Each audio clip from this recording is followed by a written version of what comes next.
But power in 2028 is not the only concern. Power grids right now are more complex than ever. With artificial intelligence requiring outsized power and resources, more and more data centers are popping up across the country to feed the AI revolution. Our state has more than 100 data centers online currently, spanning all over Washington.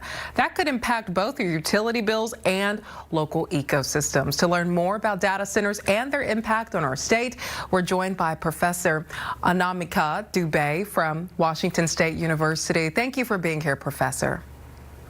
Thank you for having me. Can you explain the burden data centers put on our power grids? Absolutely.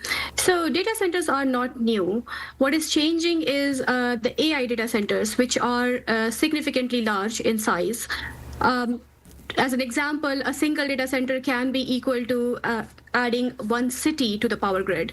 Now, what changes with the power grid? I mean, we have power grid is sufficient and capable of supplying large loads, which are basically these large concentrated loads that we are adding. What really changes is several factors. One is, of course, the energy need that these data center require.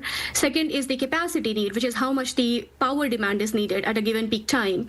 And the third one is the transmission constraint itself, which is basically where you are adding this data center on the grid. And that also congests the flow of electrons through the grid itself. And that is other constraint that get added to this entire picture of the grid side of the problem. Well, with all of this power being vacuumed up, how does that impact someone's utility bill? That's a great question. I would say that it's really the question about how we plan for these resources. So utilities and power systems and grid operators are used to planning the grid, right? We always plan the grid for the load growth and for all sorts of changes that are happening in the grid, which has happened forever. The difference now is that we are adding a large amount of data center loads in a concentrated manner and very fast in the grid, right? So really the question is how we plan for it.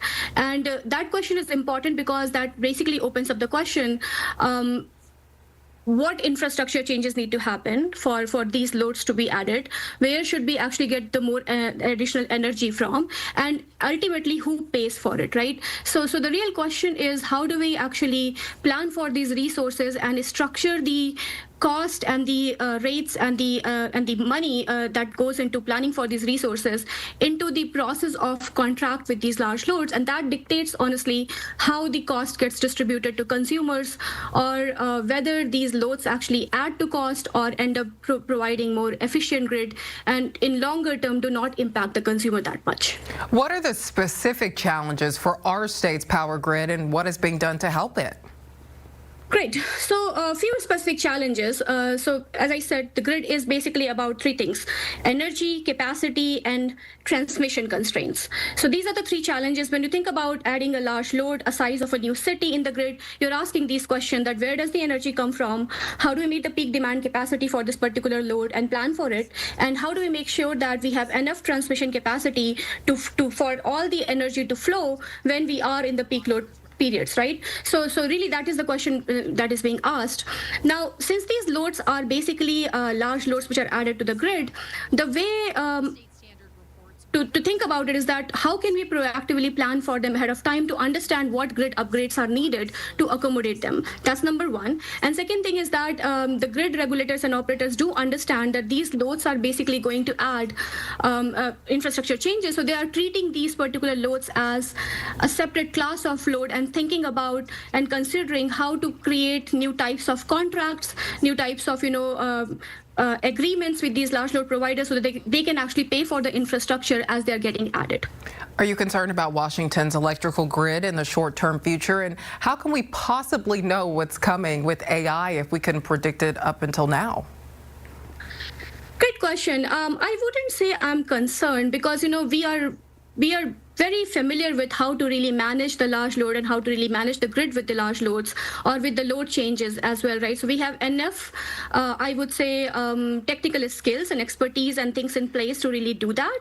The important thing is to do it now and really plan for it as we are adding. So it's really like running, how do I put it? So it's really about picking up the pace at which AI loads are coming in. So we do have the capability, so I'm not worried about it, but it's really about institutes to come together and really help out with that planning process. And that's really where some of my work comes into picture, that how do we model the grid, how do we understand what these large loads are going to do to the grid, and how can we propose solutions which can help mitigate these challenges proactively before they actually materialize.